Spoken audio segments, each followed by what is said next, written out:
तर संजय गांधी निराधार योजनेतील अनेक लाभार्थ्यांना पैसे मिळाले नाहीयेत। अनेक जिल्ह्यांमधील निराधार योजनेचे लाभार्थी 4 ते 5 महिन्यांपासून वंचित आहेत। सरकारनं डीबीटी योजना लागू केल्यानं तांत्रिक अडचणींमुळे लाभार्थी वंचित राहिलेत। 20% पेक्षा जास्त लाभार्थ्यांना पैसेच न मिळाल्याचं समोर येत आहे।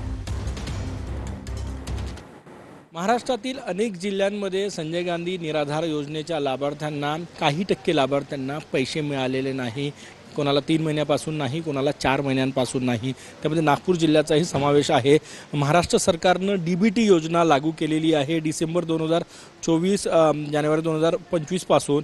आणि ज्यांचे आधार कार्ड लिंक नाही किंवा डॉक्युमेंटचे तांत्रिक अडचणी आहे त्यांना पैसे मिळालेले नाही। महाराष्ट्रातल्या प्रत्येक जिल्ह्यामध्ये कमी अधिक प्रमाणात कुठे 10%, 15%, कुठे 20% लाभार्थी असे आहे की ज्यांना 4-5 महिन्यापासून संजय गांधी निराधारचे पैसेच मिळालेले नाही। आपल्यासोबत काही लाभार्थी आहे। आजी काय झालं नेमकं?